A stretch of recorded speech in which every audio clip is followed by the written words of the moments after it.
2%ers stand all the way up. We've got a very special presentation of Boston 2% Presents.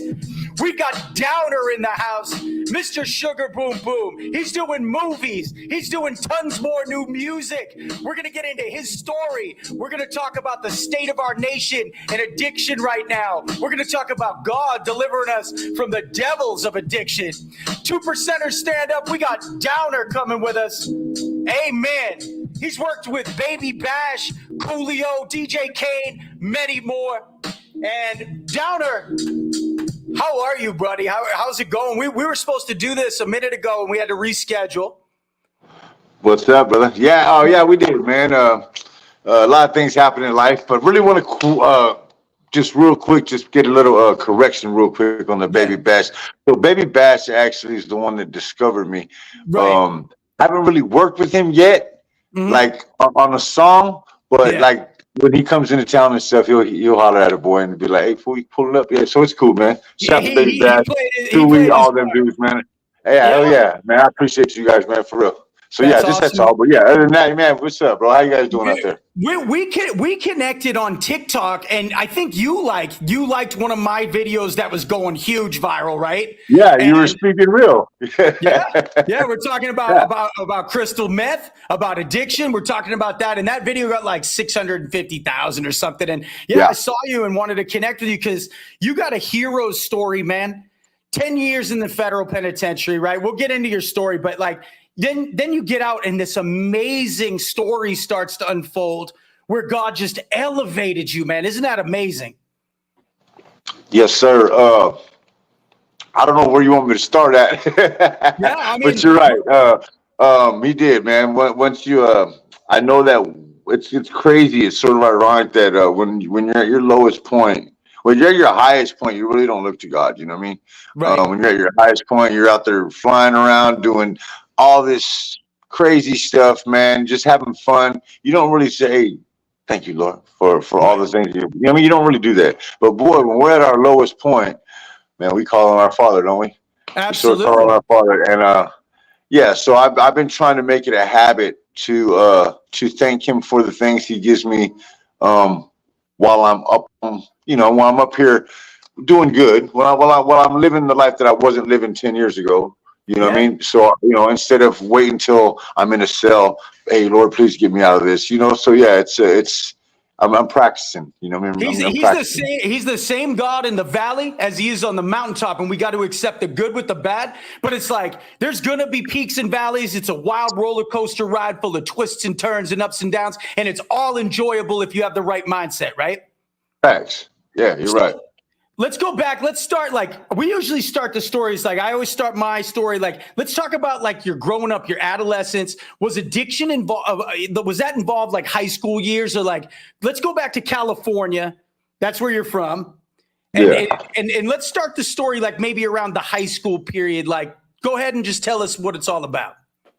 I didn't really go to high school, bro. Yeah.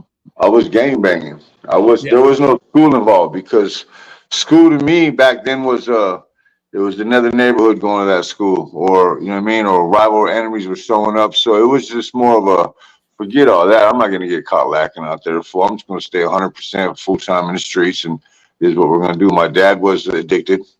Yeah. I can start from there. Actually, I was just talking about this the other day. How my life may have turned out because I was a great baseball player. My dad coached me. Great football player, but I think I was more greater on the baseball side, Me too. And I just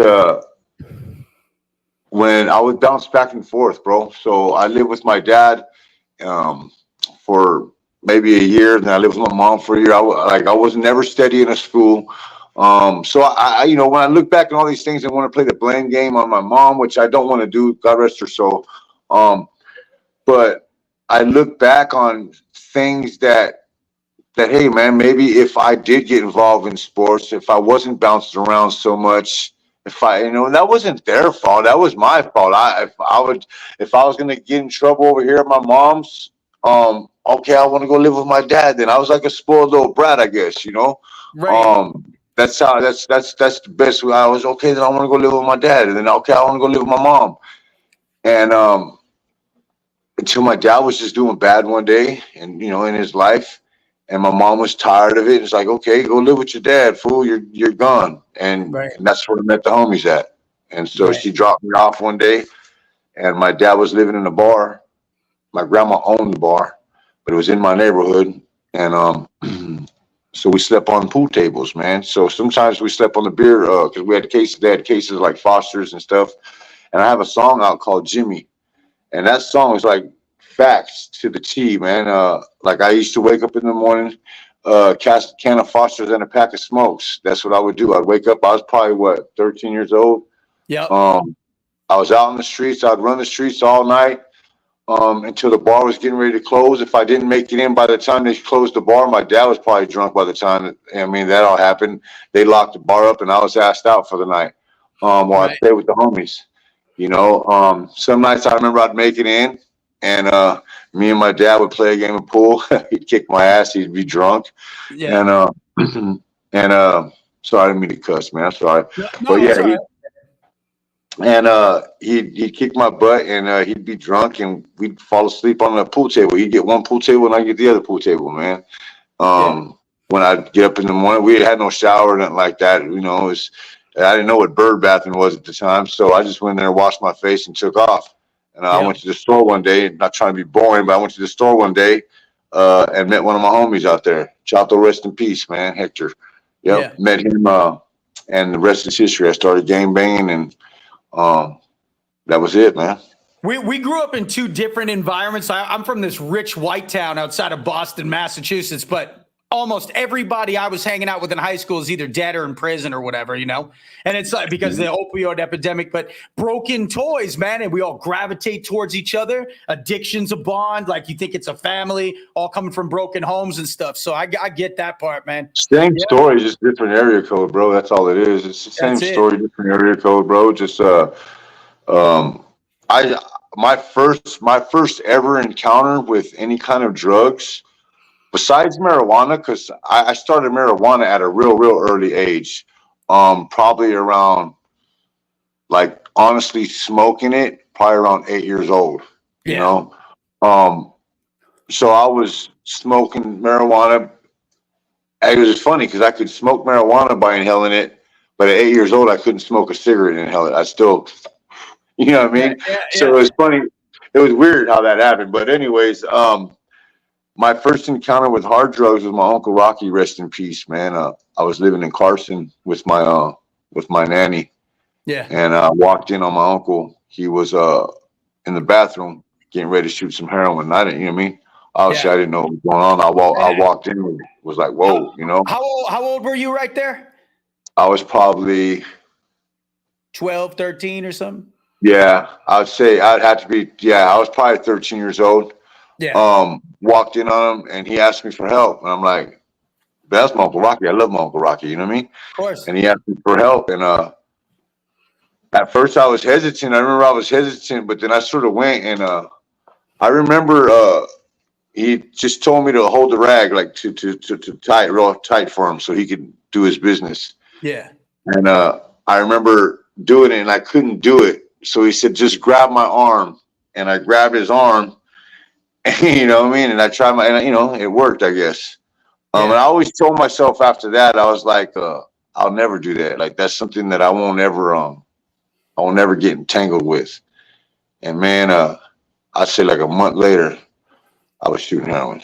Yeah. I mean, I'm 14 years old. I was doing heroin, cocaine, speed pills, snorting those. It was like 100, put the pedal to the metal right off the bat. Yeah. You know what I mean? And we're babies out there doing this stuff, bro. And the thing about it is like, and I learned it from my uncle's homeboy. So my uncle's homeboy, he used to come pick me up. He had this little bike that was like a 3-wheeler, but he used to be a pedal bike, had radio in it and stuff like that. Yeah. He'd sit in the back and I'd pedal this fool around the neighborhood. You know what I mean? Yeah. Around this neighborhood called Keystone, you know what I mean? Out there in Carson. So I'd pedal him around there and we'd stop off at little spots and he's the first one I ever shot heroin with, man. So Yeah. Do you think music, because I talk about this a lot, like when I was growing, I'm 42. So like Biggie, Tupac, Cypress Hill, soundtrack to our life. Like we were into hip hop back then. Do you think music played a role in your addiction, like what you were listening to or anything like that? No. No. I was deaf-toned to that stuff, bro. I was because I'm gonna be honest with you, I wasn't listening to that when when Biggie and Tupac, yes, but I was already a teenager. I was already out there in the mix by that time. Yeah. My younger years, I was listening to oldies, bro. Yeah. I was Brentwood, you know what I mean? Delphonics. I was listening. That was us. We weren't really tripping on rap. We were just like, it was more oldies for us. So for it to be music involved, no. Because I've never heard of Brentwood get somebody want to go out there and smash that. You know what I mean? But no, but I can see where, because I've listened to DMX as an older person. Again, but I'm not going to put that on DMX because his music gets me pumped up and I can't control myself. No, I just, man, there's you got to have, but yeah, I don't think it played a role in my era. Not for me, it didn't. It was more peer pressure, I want to say, more of a here, bro, here, come on, wait over here, try this, dog. And I'm like, all right, here, to it. And I stick my arm out and more or less just roll my head. And next thing you know, I'm feeling where I'm throwing up. And next thing it's like, oh, wow. So I learned how to do it myself, But that's more or less where it was. I guess I didn't want to look weak in front of the older homies. I guess that's what it was for me. I didn't want to look weak and because I told myself I don't want to do that stuff. Hell no, I don't want to do that stuff. But then next thing you know, here I go. I'm doing it. So now you're like your mid-teens. You got a heroin habit. You're gangbanging. Now crimes are starting to become more prevalent. You're really running hard, right? Yeah. Okay. Well, so I got strung out on heroin. Not at first. I didn't like heroin at first. Heroin to me was it was a downer, and in the lifestyle that I was living, I needed to be up. So meth was my I was like, oh wow, this is cool. This is different than heroin. I didn't get a chance, because once I stuck it in my arm, dog, the first time, other stuff came around. So next thing you know, I didn't care to take a line of something or to do or to smoke some PCP. I was like, okay, let's do this. I was already signed up for it, right? So crank came right after that. And back in the, if you're back from the 90s, late 80s, we had that P2P, which it was very powerful, dog. Like one line. Super meth. Yeah, super meth, exactly. Yeah. Where meth monsters actually came from, but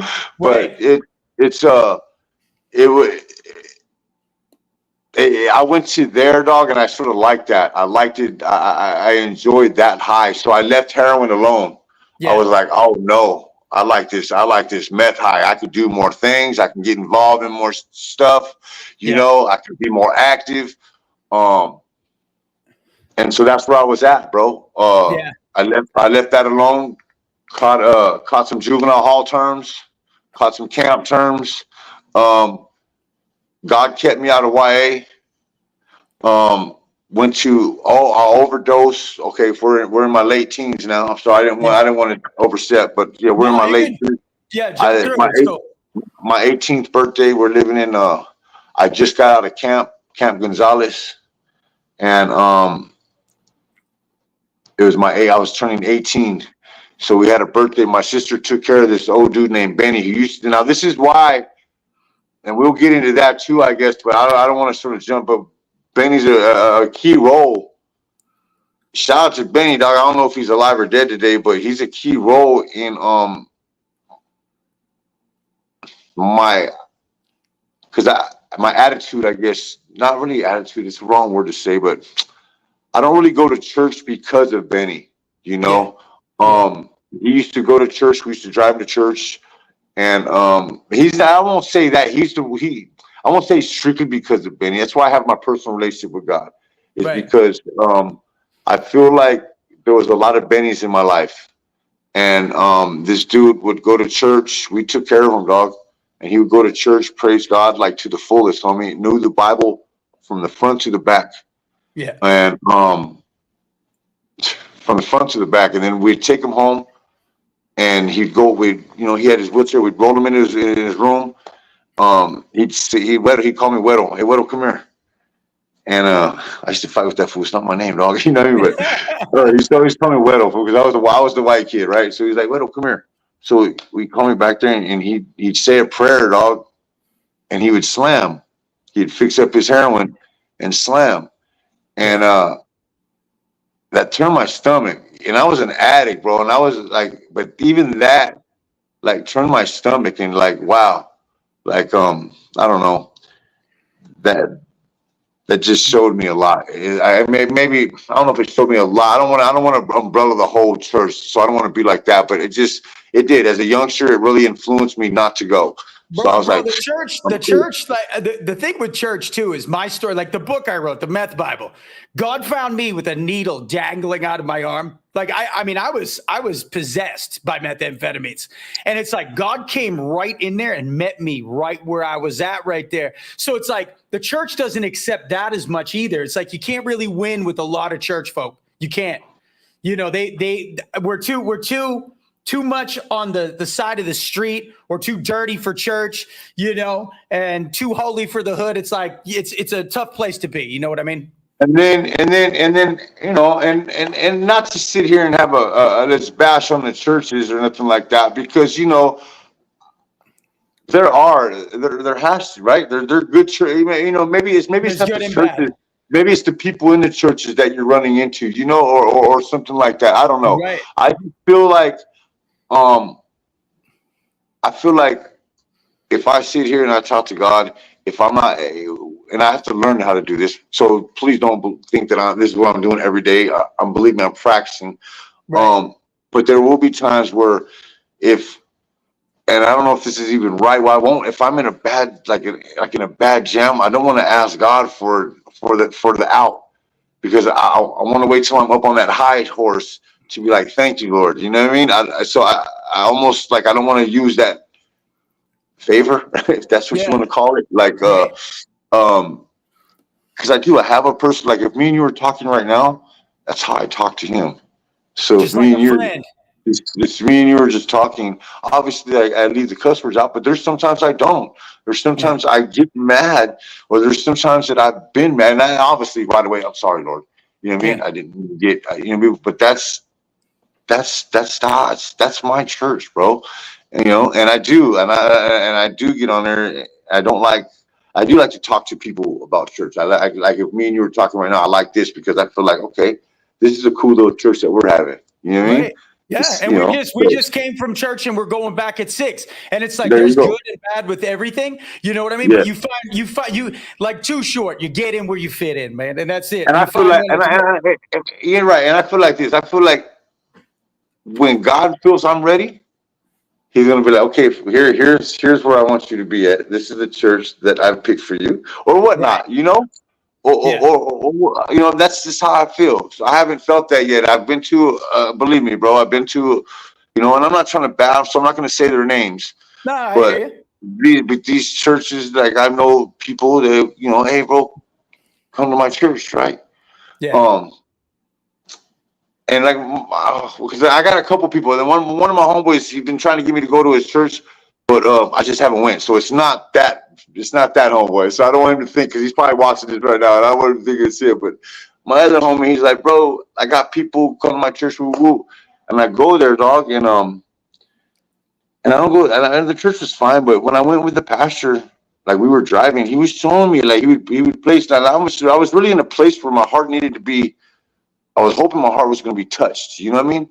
But he started putting on his old rap songs of him or his homeboy. And it was all cussing and gangbanging and stuff, bro. Right. And again, not judging nobody, but it's like, I didn't come here for that, dog. No.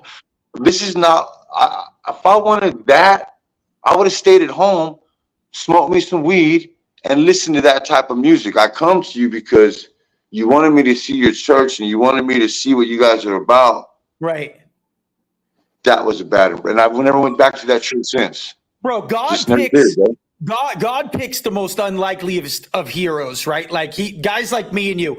You had this song that broke you out that's reached hundreds of millions of people with an anti-drug. Like, what can happen to you if you get involved with these drugs? That's church too, bro. That's church too. You reached the nations with your voice with that song. You were anointed by God for that. Period. I mean, I got a book being read in 9 countries that I wrote when I was homeless and clean. Like, God picks these unconventional people to speak to the nations around the world. Yeah. So it's like, it's. And they're not all wearing robes and they're not all asking you for donations. No. You know what I mean? It's not, it's, you're right though. I totally get that. Yeah. And I never ever thought that it would reach that. I never thought it would reach this many people, dog, at all. I wanted to have you on the show because it's a hero story. And I'm like, this guy is in federal prison and he gets out and all of a sudden God touches his life and it just goes bananas. And you literally change the world for a lot of people with it. And I'm sure you get all the emails and comments, but yeah, many people, I mean, everybody knows this song, dude.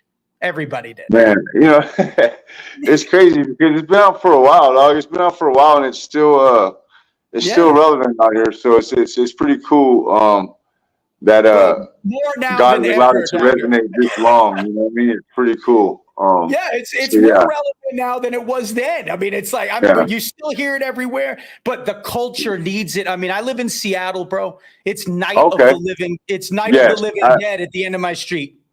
Yeah, Seattle's. I was out to Seattle too, and it's not good out there. When I was out there before, I was out there prior pre-pandemic, because it was after the pandemic it all started going. It went downhill. I mean, that at least when I was out there, all they had was out there is they were smoking weed. Yeah. They had weed. There was a bunch of stoners out there and a bunch of hippies out there and a bunch of growers.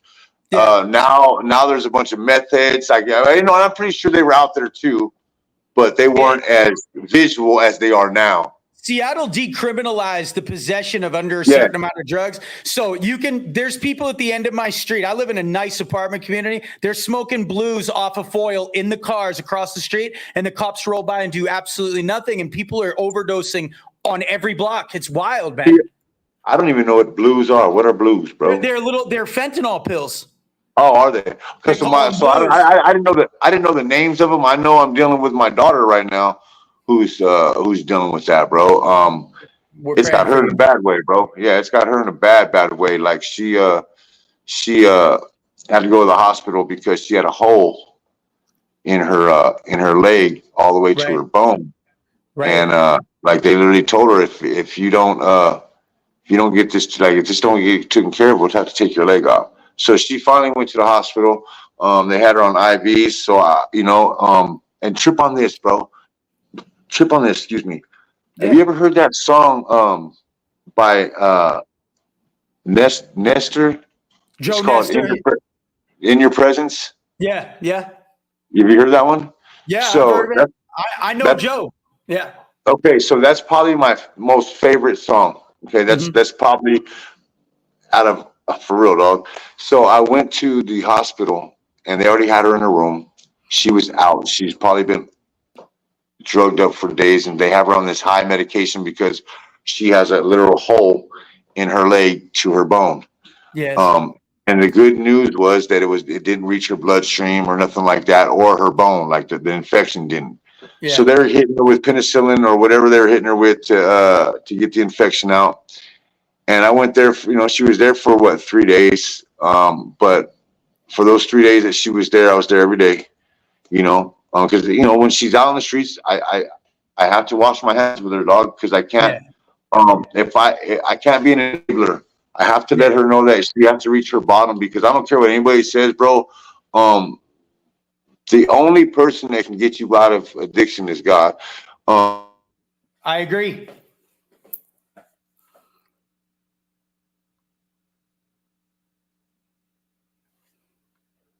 I think we froze up on his end right here.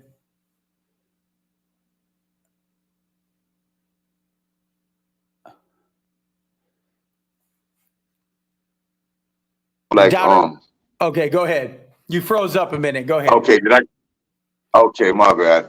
Yeah, you're good. I feel like you have to be in addiction, like to get out of addiction, you really have to hit the rock bottom.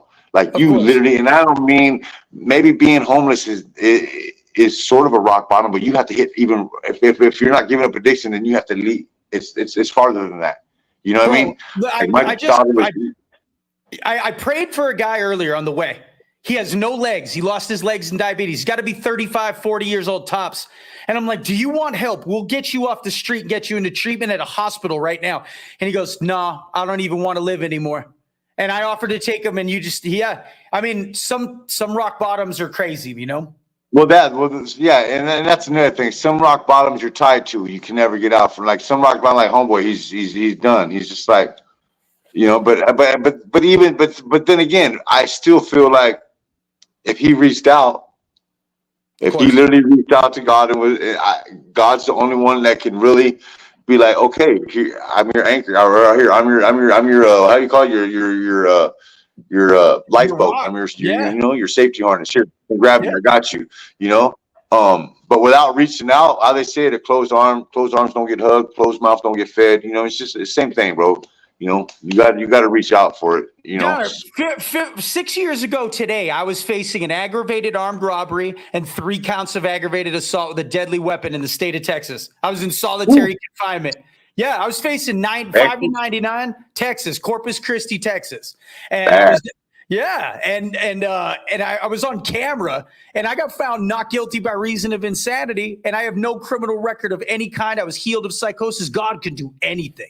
So we got hope for your daughter, because if he can get me and you clean, he can do anything, bro. So here's a quick story, dog. I was with Cassie's. For you who don't know, Cassie's she's my girl. She's fighting breast cancer, but we was out in Bakersfield somewhere. We was at like a John's Burger or something like that, right? Uh-huh. And we walked in, and this girl walked in behind us, and she was real scummy, real nasty. Just hair was just crazy. She just looked like death. She smelled like death, and I was just like, bro, I felt bad, homie, because I was like, I looked down on this girl, right? I just looked down on her like, ugh, right? And I walked to my table. And that happened to be Cassie's cousin. Yeah. That was her cousin. So she came up to Cassie, and I was just like, so I sort of had like, like it was terrible. I could have been, I guess, more sympathetic since I was in that spot before, you know what I mean? But I wasn't. And, that was just my human side of me. You know what I mean? It caught me on a bad day. I didn't, you know what I mean? No excuses. It was just terrible. I shouldn't have snubbed my nose at her. But God showed me the turnaround in her life, dog, because today she's a manager. She got out of that spot, dude. Like, bro, when I sit there and tell you that she looked like Pigpen. If you know what Pigpen is, so like a Pigpen, like where she had flies around her and stuff, dog. Yeah. But today she's a manager, out there, you know, out of state. She got away from the riffraff right here. She was living under bridges, living in tunnels, living in like eating out of garbage cans, and it was bad, bro. Yeah. So God showed me, like, bro, watch what I can do. You know what I mean? So and so I also looked at it as that could be a reversal too. You know what I mean? Yeah, of so course. Just not look down on people, because you can be in that situation. Just because you got out of a situation doesn't mean that situation can't come back and bite you in the butt again. You know? I've seen it happen. Yeah. So that really humbled me a lot. Just watching her turn around, it was pretty cool when Cassie, because we went out there and actually seen her. So I don't know if she remembers that was me or not, which she probably does. But she was such in a fog. Cassie told me she probably doesn't, because she was like out of it, dude. But yeah, it was I tell everybody who's at their lowest, I'm like, if you come back from this, it'll be the most powerful testimony for the Lord Jesus Christ and God. And when you come out of this and you start coming up on top, you're going to be able to tell this story everywhere you go and inspire to other people to change their lives all over the world. Right. Period. Yeah, you facts. Facts. Yeah. You know, but that's the thing, man. Is them thinking they can get out of it. You know, like I said, it's that rock bottom, because without that, there's that cushion there. You're always gonna be like, I'm good. I got time to get out of this. And then next thing you know, it's like quicksand, bro. You're like, damn, it's too I'm late 40 now. years old. Yeah. So Downer, what leads to federal prison? I want to jump ahead. I want to keep you flowing, and let's like get in the meat and potatoes. So you're doing crimes or whatever, and then you're in the life. Federal prison comes. Tell us just a little background on that, and go ahead. Guns in the Bible Belt. Guns in the Bible Belt. Yeah. I got caught up with guns in Oklahoma, dog, and it was an Army issue. It was my boys. You know what I mean? It was like literally legit his. Like he was security guard out there in O'Hara Airport. Shout out to my homeboy Nate. But you were a felon or what? But I was a felon with it. And they found I guess because it was across state, they don't make that gun in Oklahoma. Yeah. So he brought it. So I don't know. I got caught up on it. You know what I mean? And actually, let me make a real quick statement, because you said 10 years in total in the feds. I did do 10, bro, but I did 6. Yeah. My first, I got out 4. Didn't get out. Actually, I was in a halfway house out here, and I was like in a month and a halfway house. Got caught up with that meth again. Yeah. Went on the run for another month, and they hit me with my bad. I did 4 my first time. Then got out, and they hit me with another 6 for the escape. So yeah. So that's where. Yeah. So they gave me. Yeah. So that's what they gave me. But yeah, it was for guns, bro. Okay. So for guns. So now you're in prison, and something starts clicking where you want to change your life, or what? I don't even know, bro. That I don't even know that I'm going. That the feds want me. First of all, I was in California. I was in California, doing dope out there, running amok. Matter of fact, was walking my kids when they was little. Walking them to the stores when we had food stamps. Yeah. You know, the actual paper food stamps. Yeah. Yeah, the paper ones. So I was walking to the store because you know back in the day you could sit there and have like a $5 bill or a $10 bill, and they'll give you real money back. Yeah. Once you change it, they'll give you real money back. So I was trying to get a pack of cigarettes, and in turn giving the kids some candy. Right. On the way there, I got ran up on by parole agents, bro. And I guess I looked like somebody. So they had me down, my kids down. I mean, they was little. They had them sit on the corner. They're crying. They let me go because it wasn't me, obviously. So I get busted on some other stuff in Bakersfield. And I got a federal hold on me. Oh wow! So I didn't even know nothing about it. I had a federal hold on me. So I'm gonna sneeze or something. But anyways. Yeah. So when I paroled from the state, the feds picked me up and flew me to Oklahoma. Okay. And I went to the Oklahoma Transfer Center. From there, I went. Did I go to Oklahoma? Yeah, I went to Oklahoma Transfer there. Stayed there for like a week until Tulsa. I guess I went back to Tulsa for like almost a year. Yeah. It took damn near a year for me to get transferred out there, all my courts and stuff like that. But yeah. Yeah, that's how it went. Oklahoma's probably not the move to be locked up in either. I guarantee you. You know, it was better than LA County. I know Nueces County in Corpus was absolutely terrible. I wrote a whole chapter in my book about it.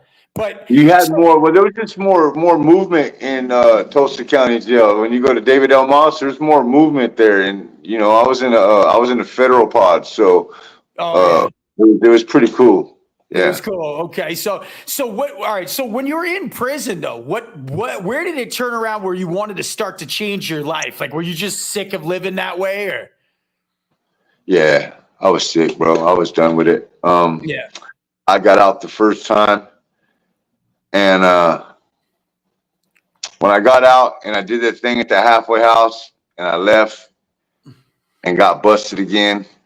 My sister, who's been there for me for damn near my whole life, she didn't write me. She didn't say nothing. She literally cut me off. Oh, and, wow. That hurt a lot, So when I got out this last time, I made a choice. I was like, yeah, I'm done. So she And I was like was. she was one of the people that like shell shocked you because she never turned her back on you in the past, right? And then when, Yeah. She was that one that she may have been mad at you, but at the end of the day, she's gonna write you a letter. She's gonna send you some pictures.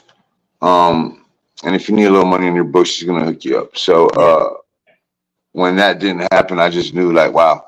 But she did show up at my court date, which was pretty cool. Yeah. But other than that, uh, that lifestyle is so far behind me, bro. Yeah. Like I'm so I'm out of just tune with that lifestyle right now. It's just crazy. so I just want to see like the moment where was there a moment where you made a decision? You're like, you know what, I ain't gonna do this, and then you started like writing music or something. Like, how did it all go down? Where the change happened? No, oh no. The music. See, my mom wrote poetry, bro. So my mom, when I was in the joint, she would send me poems. Oh, So okay. I guess that's where I get it from, because my mom, God rest her soul, I love you, mom. Yeah. But she would write poems, and so I would write poems, and that's how Sugar Boom Boom came out, was a poem. Oh, wow. And Okay. I just put it to a desk beat, but it started out as a poem. That's all. It Yeah. wasn't nothing else. And then that was it, bro. Yeah. Um, Then you come home and you and got then I Sugar come Boom home. Boom under the vest. I don't even. I come home and I hit the oil fields. I come Yep. home and I hit the oil fields, man, and I get addicted to this thing called spice. Yeah. I don't know if they had it out there where you guys are at. Oh, dude, Corpus was wild with spice. It's in my book. They were spraying potpourri with bug spray and faking it. But yeah, I watched you on Pocos Locos, I think, talking about this, and I was like, spice, man, because that's huge in the refineries in Corpus too, because they don't drug test for it. Yes, and see that's why it was so huge out here, because we were in the oil fields and they didn't drug test for it. So you had everybody doing it, you Yeah, know, and everybody. I didn't stop. Matter of fact, dude, it got so bad, bro, where I'd spend a whole income tax check.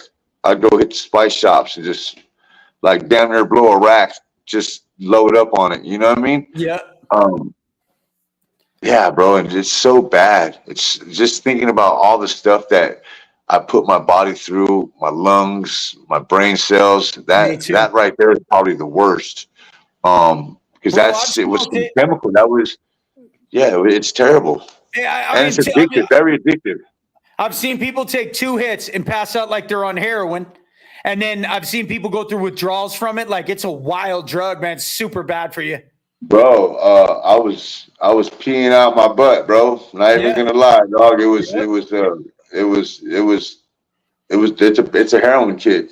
You Yeah. know, without the I mean, damn, you get the sweats, you get the dry heaves, you get the runs, you get everything, everything, bro. Like this is how I kicked that, bro.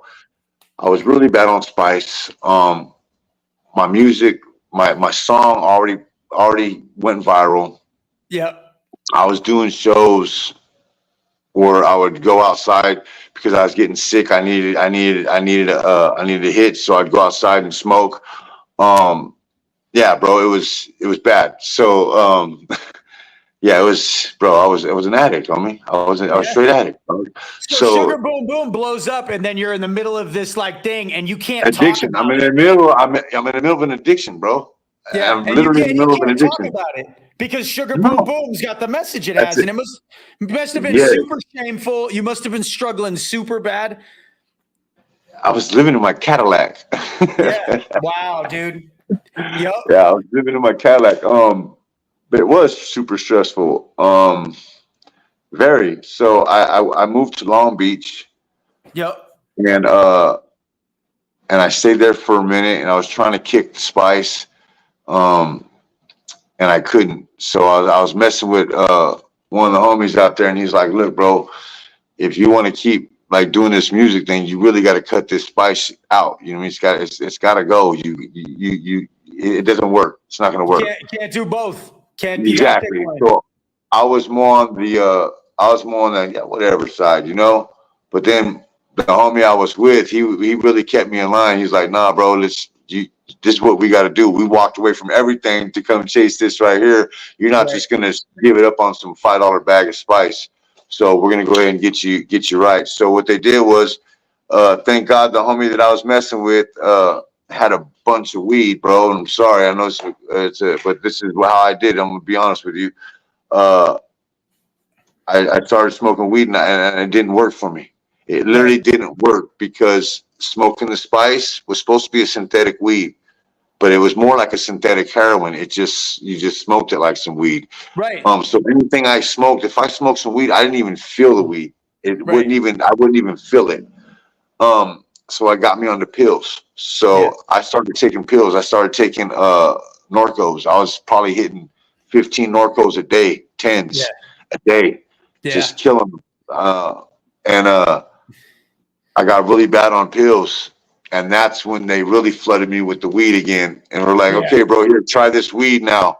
And just really, you know what I mean? So I did. I started like taking the oils and stuff like that, the edibles, because I couldn't smoke it. But the edibles really, really helped me, bro. And it helped me with my everything. So plant medicines, right? That's what we refer to them as in the recovery community.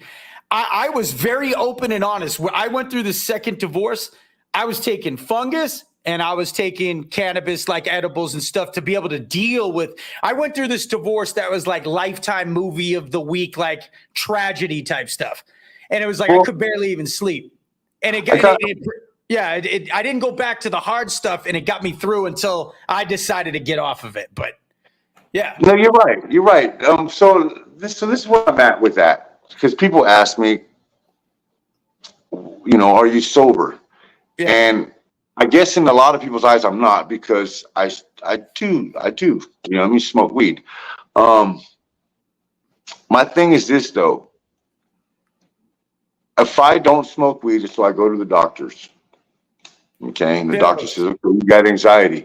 You got anxiety here. Let me shoot you up, or not shoot you up. Let me shoot you some Norcos, or let me shoot you some Seroquel or Xanax. Yeah, I don't even know what they give you for that, but I know it's something to where it gets you out of your mind, right? Right. I don't like being like that, bro. I've took a Xanax before, and I don't like waking up the next morning feeling drunk. And I'm not, like I said, I'm not going to sit here and preach weed. Yeah, but I'm just saying, I would rather, this is my thing. I don't want to take a pill. I don't want to take a pharmaceutical. Period. So when people ask me if I'm sober, I say, the hard stuff, bro. I don't drink alcohol. Right. I can't stand it. Don't do no hard drugs at all. In this world we live in, it's different than it was like 7-8 years ago. It's different than it was 5 years ago. With the illicit fentanyl out there, that's literally in every single drug. It's a 50-50 even in weed, even in marijuana, and even in marijuana, and that's real. And you're not lying. You're not lying. California, Washington State, anywhere where you can buy it in a dispensary where it's at the store and it's regulated, and it's just weed. Yeah. People are passing away and dying left and right. So it's like, I tell people, whatever works for you to keep your heart beating right now, because you can always segue off weed if you want to, but you can't come back from the grave. I mean, look at Willie Nelson. He's stopping. Willie Nelson stopped. You know what I mean? Willie Nelson was the old school, man. You know what I mean? And he finally said, hey, it's enough, And it's probably because his lungs is probably like, hey, bro, we need to start breathing now, because, but like I said, I'm not going to sit here on your show and advocate for weed because, it's not like that. I'm just telling you how I would literally go through. I'd rather go through this avenue than the doctor's avenue, just because I don't want to get addicted to pills, bro. No. And I testify to it. And I told my experience too, because I choose complete abstinence now because my walk with God changed and I'm going towards ministry and everything, right? So I made a personal choice, but I was very honest with my following. I was very honest with everyone in my life. I didn't hide it. And it was just something where it was like, it saved my life at the time, because my past with drugs and alcohol is so terrible. If I screwed up one time, Downer, I'd be dead. No, I get it. And there are people that I know that are exactly like that, bro. That really that cannot that if they did even tried to, oh man, just let me go ahead and chip it a little bit, take this little chip, not a wrap. You're never coming back from it. So I totally get that, and I applaud your willpower to be like, nah, bro, I know my limits. This is, you know what I mean? I can't even dabble. Bro, for real. You got that. No, and my walk with God is like a personal thing. And I try to I just try to be true to myself. And I want everybody to be true to themselves. And people, God will work on people individually. The Holy Spirit will work on people in their time. That's it. And that's what I see. And that's where I was going to get to next. I was going to be like, just because, and maybe it's because I haven't reached out to God to say, hey, take this from my life. I haven't asked him to do that yet, or my walk's not as strong as it should be for me to be like, you know what? Because like I said, the anxiety, God can take away. Anything that I have, God can take away. You know what I mean? So I totally get that. So I don't want to use that as a crutch to be like, oh man, this is why I need it. No, I'm just telling you these are the routes I'm taking because of I'm still choosing to, you know what I'm saying? But yeah, I mean, I'm sure the audience knows.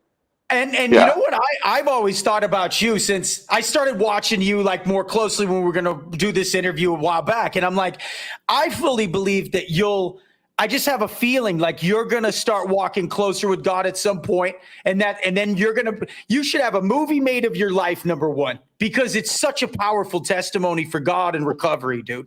I mean, just the way it unfolds. And you have such a powerful voice. God picked you, man. So you're going to still speak to the world. Sugar Boom Boom is far from the biggest thing I think you'll ever do. I think that's a springboard into the future. Like I've been listening to your music. Like I love Do That. I love the beat on Do That. We were listening to Their Rules, the new one, right? Yeah. Yeah. So you got you're a movie. Yeah. So and Their Rules. I'm gonna dive into that real quick. Let's go. Just because I don't want to. I don't. If I step on toes, I step on toes, bro. First of all, I believe it's a sin if two men are married. If two men, it's just my beliefs, bro. That's what the Holy Bible says down there. Exactly, I believe it's a sin if two women do. It's a sin both ways. But I was willing to be like, okay, if that's what you guys want to do, because the LGB, weren't getting crazy with it. It's just when the trans started coming involved and they're trying to indoctrinate the kids and stuff like that. That's why I have a problem with. Like, I don't listen, man. You're gonna meet who you're gonna meet. You're gonna meet God when you go up there. I'm gonna have to testify for my sins, and you're right. I don't have to testify yours, so I shouldn't have to worry about it, right? So that's fine. But you going into schools, a grown man with a thong on in front of these kids twerking and showing them that I have a problem with that. And that's why I said, just look at them grin. Their crazy thoughts are within this crazy world. We all watching women turn into men and vice versa. I'm probably about to lose a few friends, but the trend is to take God from every place that he's been, and Lord forgive us. You know what I mean? That's exactly it's the truth, bro. That's what they're doing. They want to take God out of everything. So that way it's easier to control the masses, because it's easier to do bad than good. Right. If we all agree it's easier to do some bad stuff than good, Exactly. And if you look at societies in the histories of the world, right? This is a fact. Every single major empire, like the Romans, the Egyptians, all the big ones, like the United States, like modern culture, every single one fell right after transgenderism started hitting in those cultures. It was like the fall of those civilizations. It's like a precursor, like a sign, like a biblical sign. It really is. It really. Yeah. I believe that. I believe that. These are crazy times we're living in right now. Dude, Trump yesterday, bro. That was wild. Wild. The last time I heard of a president getting even attempted assassination was Reagan. Yeah, in the 80s. Reagan was Reagan was the last one. Wow. I'm pretty in shock, still in shock about that. Me too. I mean, that's where we're at in 2024. Yeah. That's exactly where we're at in 2024, where a president can get up there, or a former president, or somebody that's running for presidency, um, can actually get shot. And you know what's even worse is there's people supporting that. There's people wishing that death on this guy. Like, that's crazy to me, because what I do feel like whatever you speak out there, watch out. Watch what you speak out there, and I feel like that. Watch what you speak out there, man. And I don't know the Bible very well, so I don't want to start quoting, but it even says something about your tongue. You know what I mean? So I try to watch my tongue. Yes, there's life and death in the power of the tongue, man. Yeah, there you go. And I need to really get back into that. But that's exactly what it is, bro. And people need to watch that, man. That man has a family like everybody else. Right. Okay, so you don't agree with his views. You don't agree with him. Fine. A lot of you guys, I don't like yams. I don't like squash. You gonna hate me because of that? Like, come on, bro. Like, it's pretty pathetic when we're in 2024 and we can't have a legit election, a legit, just, hey, we want to promote peace, but hey, shut up. Doesn't make sense to me. This was nothing like when we were kids in the 80s and 90s. Like, the world is completely different. We all need to be like praying right now. Just focus on God. I'm trying not even to watch too much of this pop culture stuff. And you know what's a trip though, big dog? You know what's a really trip though? I believe it is. I believe this stuff was like that. Honestly, maybe not with the trans like that and so crazy, but it's just more viewable now because of social media. Yeah, you might have a point. We just didn't see it back then, but I still believe, like, I mean, because look at all the crooked stuff that happened. Look at JFK, that assassination. Look at the Reagan one. Look at the crack a lot of stuff that's happened that we just didn't see. You know what I mean? But now that everybody has a phone and everything's being put to social media right away, there's no hiding nothing. Dude, you're from California, the 80s, the Just Say No era, Rick Ross, the original Rick Ross. The crack epidemic was the CIA flying in metric tons on C-130s of cocaine, and it was funding a Contra war in South America. They openly admit it. It's on C-SPAN, Michael Rupert, and they're all on there talking. Yeah, we funded a war, enslaved a whole generation of African-American people, gang violence. Yeah, collateral damage, sorry. Boom. That's what they chalk it up as collateral. And now look what they're doing. They're dividing everybody. Yep. You know, and how they say it, divide and conquer. That's what they want. They can't. If we all stood together on one platform, bro, there's no way. And stop consuming the drugs down there. Like right now, fentanyl. I wanted to touch on this because I know it hits close to home with all of us right now. Fentanyl, we owe the People's Republic of China $938 billion. The United States does. All the chemicals that make fentanyl for everything are made in China. Then they ship them in cargo ships to Mexico. Sinaloas and other cartels get them. They manufacture it. Then it gets into the United States. Now, they can see a sun-kissed label on an orange from outer space on satellites that they have, the military. But they can't see a cargo ship coming full of barrels of chemicals. Are you kidding me? Sounds like the American addicts paying the tab on that. You know, sounds like the government got their hand in the pot. That's what I mean. Like they're letting it happen, bro. And it's like it's a backdoor deal that we don't hear about. But that's the only logical explanation. 100,000 people a year or more now are dying from fentanyl overdoses in this country. That's 2 football stadiums full a year. I don't know if this is true or not. Maybe you know, but I believe fentanyl is the new and even worse than heroin was back in the 80s. Or even crack. How when people were crazy with crack, right? But this fentanyl is like literally taking people out. Yeah, Coolio, bro. Coolio was fentanyl, so Coolio was a fentanyl. I didn't know that. Yes, Coolio was a fentanyl overdose. The chick from 3 6 Mafia, she was doing some cocaine. I'm trying to think of her name now, but the lady from 3 6 Mafia, she got some cocaine, went to a concert with her brother, fentanyl overdose. It's in every drug. Tom Petty, fentanyl overdose. Like all these celebrities, yeah. I know my sister's neighbors work nice jobs. You know, my sister lives in a cool neighborhood. Yeah. And from time to time, from what I understand, they would dabble, with a little bit of cocaine. Yeah. They had some people that I guess he had one of his homeboys over, like a childhood friend. Yeah. The wife went to bed, said, "See you later. I don't want to do none, whatnot." So them two did it. She woke up. It was laced with fentanyl, but she woke up. Both of them were dead, right next door to my sister. It's a nightmare. It's crazy. You don't know what you're gonna get. That's what scares me about my daughter being out there. That's what scares me about these kids nowadays. Even my stepdaughter here, like,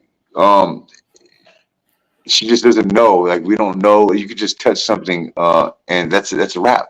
We got prayer warriors on here, dude. Like on all these platforms that watch me. We're gonna pray for your daughter to make her way home, bro. We're gonna pray for her to get clean because I think that'll be an amazing testimony, and we're gonna all pray together for that for sure, man.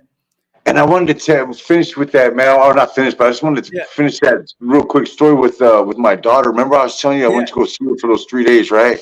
Yeah. And she was out of it. Like, I'd go there, I'd touch her hand, hey, Des, and she just was out of it. She was nothing, no response, nothing. So I put my earbuds in her ears, and I put that Joe Nestor song on, In Your Presence. That's right. And I played that thing probably 8 times.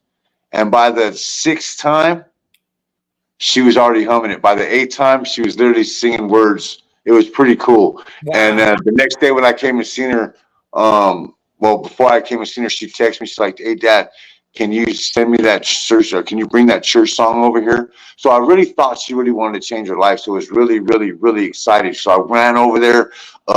Yes, here, gave her the earbuds. Here, man, you got this. Everything's cool. She was playing it, and she took off from the hospital, man. Yeah. So she took off from the hospital. So hopefully, Well, hey, man, nothing could stop me. I know that. It was only God could chase me down. I mean, I was so bad and so mentally deranged from it that it was a one track, like an animalistic mindset of addiction. So we get it. But you know what? We know the Lord can chase her down, and we know he will. And it'll be a testimony. Yeah. It's on his time. You know what I mean? It's on his time. It's not on our time. So it's whenever he reaches out and does it. That's just what it is. We're going to pray for her. We'll have 100 people praying for her tonight. Thank you, brother. I appreciate that, man. So let's plug some new stuff. Like, what do you got going on? Like, what's the future for you look like? Let's talk about that. Well, I do have a new movie coming out.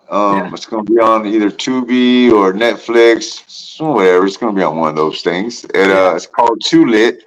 As you know, it's a weed smoking movie, but we're actually it's a comedy.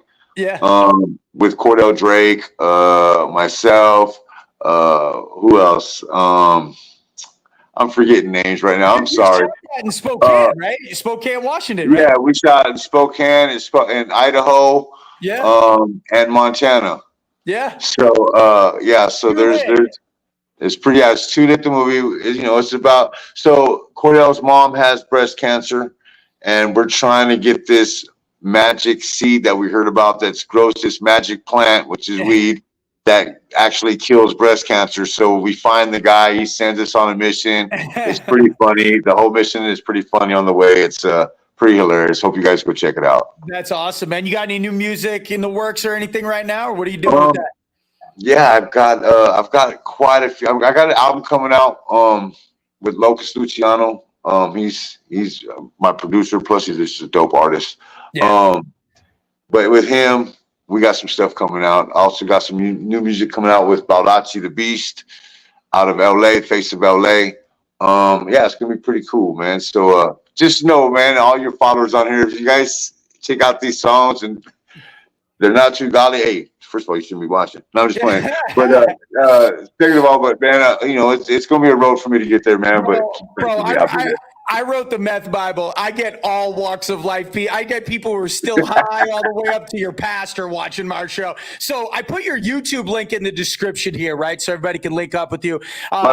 Downer's on Spotify. He's on Twitter. He's on TikTok. You can find him on my TikTok. He's linked to a few of those last videos. Listen, man, Thank you so much for spending the hour with us. It was an honor to do this video. I'm this small startup show, and I really appreciate it. But I'm a small startup artist, bro. We doing this together, dog. Bro, you're changing the world, bro. You reached hundreds of millions of people with that song. God Touch You. And in my opinion, this is the only the beginning of Downer's story. So well, our paths cross, so that's a good thing, man. I appreciate you, brother. All right, brother. Well, we love you, man. We're gonna go check out all your music, and we'll stream, and we'll see you soon, Downer. Thank you so much, bro. Thank you, big dog. Later. Thanks. Bye-bye.